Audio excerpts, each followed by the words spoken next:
বাপি আর রাহুলদার কথা আমি এতক্ষণ ধরে শুনছিলাম। দেখো বুদ্ধবাবু কি বলেছেন সেটা নিয়ে বলছে। বুদ্ধবাবু আজকে পৃথিবীতে নেই, বামফ্রন্ট শাসন 14 বছর আগে চলে গেছে। বামফ্রন্ট রিজিম বাজে ছিল, তার জন্যই তো রাজ্যে পরিবর্তন এসেছিল। এবং কিসের পরিবর্তন দেখা গেল? পরিবর্তনে দেখছি কি মারছে তৃণমূল, মরছে তৃণমূল। ভাঙড়, ইংরেজবাজার, সাঁইথিয়া তৃণমূলের কর্মীরা মারা গেল। কার হাতে খুন হলো? তৃণমূলের হাতে খুন হলো। পঞ্চায়েতে যে খুনগুলো হয়েছিল বেশিরভাগ তৃণমূল কর্মীরা খুন হয়েছিল। কাদের হাতে খুন হয়েছিল? তৃণমূলের হাতে খুন হয়েছিল। যে বক্টুয়ের কথা বললে, ভাদু শেখের স্ত্রী, সেই আত্মনাদ আমরা ভুলে গেছি নাকি? ভাদু শেখের স্ত্রী কি বলেছিল? আমার ভাদু তো একা খেত না, সবাইকে দিয়ে খেত, তারপরও মারলি কেন? সেম জিনিস, বারবার একই জিনিস আসছে। দেখো আজকে সলিউশনটা খুব সিম্পল, মানে পশ্চিমবঙ্গে একটা ললেস অবস্থা চলছে, মানুষের জোট বাঁধা দরকার। কে কার পক্ষে আছে সেটা বড় কথা নয়, কার বিপক্ষে আছে মানুষ সেটা ঠিক করে নিক। পশ্চিমবঙ্গের মূল সমস্যার মেইন সোর্স হচ্ছে মমতা বন্দ্যোপাধ্যায় এবং তৃণমূল।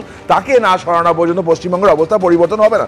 আর এনএচআরসি রিপোর্ট আমাদের মনে আছে কি বললো? রুল অফ রুলার চলছে, নট রুল অফ ল। দিকে দিকে তৃণমূল কর্মী যারা আছে তারা আজকে আছে, কালকে নেই। আমার তো যে তৃণমূল কর্মীকে আমি চিনি অন্তত বিভিন্ন তোমাদের মিডিয়া সোর্সে, তা দেখে তো আমার ভয় লাগে। তারা আজকে দেখছি, কালকে হয়তো দেখবো না, গোষ্ঠীদ্বন্দ্বের জন্য আমার মায়া হয় দলটার প্রতি। আর সিম্পল হিসাব দেখো, আগে এরা বিরোধীদের মারত। আমাদের প্রায় 300-র ওপর, 350-র ওপর কর্মী খুন হয়েছে এবং কর্মী খুনের স্টাইলটা একই রকম। আমাদের মেরে মেরে ক্লান্ত হয়ে গিয়ে এরা এখন নিজেদেরকে মারছে। বর্ষাসুরে পরিণত হয়েছে তৃণমূল কংগ্রেস। আগে অন্যদের মারতো, আজকাল নিজেদেরকে মারছে। একই জায়গায় কেন? খেলাটা কিসের? কাটমানির খেলা। অঞ্চল সভাপতিকে মারতে হবে কেন? অঞ্চল সভাপতি কাটমানি তুলে দেয়। আমি একেবারে সম্পূর্ণ উল্টো দিক থেকে তরুণজ্যোতি তিওয়ারির কাছে আসবো। ঘটনা ঘটলো 3 দিনের মাথায়, একেবারে তৃণমূল নেতাকেই গ্রেফতার করেছে পুলিশ। আমি বলছি এইখানে তো একেবারে জোর গলায় তৃণমূল কংগ্রেস দাবি করবে যে এই হচ্ছে পুলিশ, যারা রং না দেখে, এই যে তোমরা বলো না যে পুলিশ একেবারে সবসময় রাজনীতি দেখে, রং দেখে, শাসক দলের অভিযুক্ত কেউ থাকলে সেক্ষেত্রে পুলিশ কড়া ব্যবস্থা নেয় না, এই তো রং না দেখে পুলিশ একেবারে তৃণমূল নেতাকে গ্রেফতার করেছে। যেখানে আইএসএফ যোগ রয়েছে এই কথা তৃণমূল বিধায়ক বলছে, তার দ্বারা কিন্তু তদন্ত এখনো পর্যন্ত প্রভাবিত হয়েছে বলে মনে হচ্ছে না। দেখো আমাদের মমতা বন্দ্যোপাধ্যায় মাননীয় মুখ্যমন্ত্রী, কিন্তু আমারও মুখ্যমন্ত্রী, রাজ্যে নৈরাজ্য চলুক, অপশাসন চলুক তো আমিও চাই না, তিনিও চান না নিশ্চয়ই। অবিলম্বে তার বিষয় বন্ধু শ্রী অনেক প্রকল্প আছে, ওই তৃণমূল শ্রী বা তৃণমূলকে তৃণমূল থেকে বাঁচাও প্রকল্প অবিলম্বে আনা উচিত। না ধরে কি করতো বলতো? অন্য কোনো উপায় ছিল কি? যদি না ধরতো, না ধরে অন্য কোনো উপায় ছিল? পরিষ্কার দেখা গেছে, প্রুফ আছে, তার জন্য ধরেছে। শওকত মোল্লা, কার কথা তোমরা দেখাচ্ছিলে?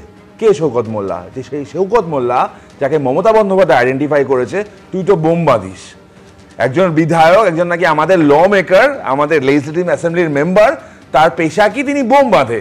সেটা কে জানে? রাজ্যের পুলিশ মন্ত্রী জানে, মুখ্যমন্ত্রী জানে, তারপর ব্যবস্থা হয় না। দেখো ভাঙড়ে এই কোন্দলটা আজকের নয়। আরাবুল, আইএসএফ, আমি নৌশাদ সিদ্দিকীর কথাও বলবোই না, আরাবুল শওকতের কোন্দলটা আজকের নয়। ওদের কোন্দলের জন্য একের পর এক লোকের প্রাণ যাচ্ছে ওখানে। তো এটা প্রথম নয়, আগেও গেছে। পঞ্চায়েতের সময় যে কজন মারা গেছিল, কার জন্য মারা গেছিল, কেন মারা গেছিল, খোঁজ নাও। আইএসএফ গিয়ে মারেনি, তৃণমূল মেরেছে তৃণমূলকে। কারণ কি? আগে কি ছিল জানো? ওখানে একটা গল্প আছে। আগে ব্রাডা ছিল। ব্রাডা কি? ভাঙড় রাজারহাট ডেভেলপমেন্ট অথরিটি। ব্রাডার যখন কাজ হচ্ছিল তখন প্রচুর কনস্ট্রাকশন হচ্ছিল ওখানে। সেই কনস্ট্রাকশনের ভাগ কি হবে, সিন্ডিকেট কি হবে, কত শেয়ার লাগবে, তারপরে হলো। ওটাকে দেখে মমতা বন্দ্যোপাধ্যায় বলো না ব্রাডা রাখা যাবে না, ব্রাডা ভেঙে দিল। নিউ টাউন লাগোয়া জায়গাটা ভাঙড়, জায়গার দাম আকাশ ছোঁয়া, জমি দখল, বড় বড় বাড়ি, সিন্ডিকেট, এবং তার চক্কর। এখানে তৃণমূল ব্যাপার না, বখরার ব্যাপার। এবং মমতা বন্দ্যোপাধ্যায়ের পুলিশ বেসিক্যালি বুঝতে পেরেছে একে অ্যারেস্ট না করলে হয়তো আরও কিছুজন তৃণমূল মারা যাবে, কর্মী, যাদের 21 মানে 26-এর ভোটে যাদেরকে দরকার। এই জন্যই অ্যারেস্ট হয়েছে। অ্যারেস্ট হওয়ার আর কোনো কারণ নেই। আর বকরাটাই ঠিকঠাক যেত তাহলে হয়তো অ্যারেস্টও হতো না।